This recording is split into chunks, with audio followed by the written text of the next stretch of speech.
really, it's my pleasure to talk to you today, and I just want to, with these great advice we got from Shaheen and all other folks about pitches, something I know is how to pitch to me. I write about HPC exclusively on my site called insideHPC, and I'm going to tell you some of the keys to pitching, right? When I started tech writing, I got into this business in 1986, writing technical manuals for Craig. The first thing they taught me, know your audience, right? So when you pitch, don't be talking all about finance stuff to somebody that just wants to write about your company, because they don't have a check to write you. So we'll go over some examples there. I met a guy yesterday, he talked to me for an hour, and he couldn't articulate what his company does. So he is so far away from talking to me as a reporter. I was like, why don't you write a fake press release? Because that will force you to congeal your ideas into something succinct that goes from general to specific. And you know what? If you don't have a press release, you don't exist. It never happened in the timeline, like on Facebook. It never happened. Your company never happened. Putting up a website isn't enough. Write a press release, interview yourself, work with somebody, get a one-pager. That's my advice. Because when I Google it, oh, there's the press release. Okay, that will tell me everything I need to know in a nice encapsulated form. And the third thing about pitches is practice. The guy I talked to yesterday obviously hadn't practiced his pitch at all. You should be practicing in the bathroom mirror. Get that 30-second, 45-second thing down, right? That you're always improving it, you're making it better. Get people to give you feedback on it. So, in the interest of time. So here's my site, insideHPC. I'm encouraging all the folks here that are from STEMs. The HPC community, we have 60,000 page views a month, 65,000 unique views. This industry is reading this publication, and I'm really happy to help you get on there, okay?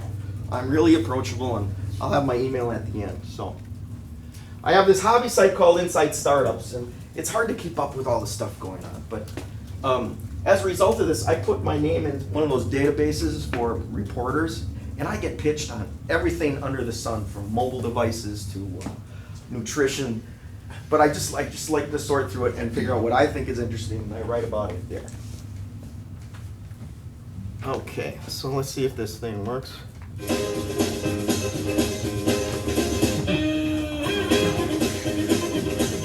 So what you're going to see here is folks that I don't kill that sound.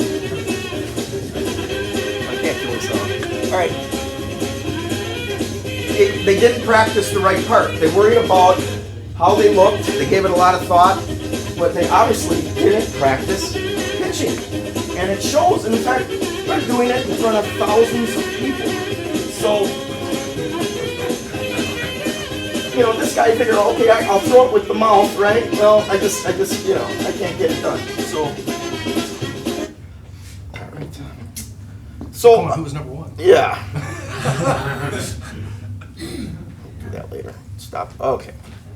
Bad pitch. So we had a kind of the inklings of this happened back in Salt Lake when we were there for supercomputing. And we had like a startup event at Adaptive Computing. They got some VCs in. And we brought some people in to pitch. It was like a little pitch fest. Well, the one guy gets up there and says, we are the eBay for startup ideas. You pitch your idea, and then investors will bid on it, right? Well, at the time, VC raises, did you know that's illegal? Right? Because you have to be a qualified investor, at least you used to be with SEC rules, that, to protect people from writing checks to these scammers, that was just the rules. You had to go through a certified investment center, right? So, obviously this was a horrible pitch. I mean, he hadn't done his homework. He hadn't practiced his pitch. He had done no research, right? And it just about killed the whole event. Is that we didn't screen this guy. So, bad pitch number 2. I just saw that this one came in this morning, right? Rich, what would happen if you mixed a math education tutoring site with a late night 900 number? And I'm like, God, why haven't I thought of that before? I don't, and I don't know what the punchline is there because I stopped reading. So, this one, we talked about integrity, and I'm almost out of time already, but we've created an open source software which will completely ruin the purchase of everyone's personal data, and we'll be launching it in a few days. So their idea is to replicate your data in so many places that no one will want to buy it because it's freely available. And I'm just thought, this is the dumbest idea I've ever heard, right? So, a real pitch, right? So integrity. Anyway, last keys to pitching. Know your audience with any communication, right? Don't sell ice cubes to Eskimos, right? Don't pitch me about mobile device stuff, or I might think it's interesting, watches or any of that. HPC computing is really my thing. Okay, write that press release, and it'll help you. And even if no one ever sees it, do it and practice. And so, just email me if you're a startup and you want some attention. I can help get you ink, and I know people in the industry. Wall Street calls me and asks me for my opinion about what's going on, where the trends are going. So I got a good feel for this, and I'd love to help you because I have a real passion for startups. I envy you guys that are doing startups. I wish I could go off and do that, but I'm making a living doing this, and actually it's a great lot of fun. So that's my talk, and are there any questions? Yes? This community, comes from a background where there's a healthy, or maybe unhealthy skepticism of media and the enterprise. Do you have a way to help, or some advice to help make people more friendly, in the sense that we get bombarded with press releases and we're like, okay, sure, you guys get paid as a press release comes out, Yeah. and we have to scrape from a budget to do a press release. Right. And there's a fair amount of pushback. Us on the top end of the business understand the value of it, but convincing people that's do you run into that curve a fair bit to say? Yeah, you're right. There is a flurry, right? Especially like this week, there must be 500 press releases that come out, right? But the key is there. I mean, you don't have to hire a PR firm to write one. You can post them.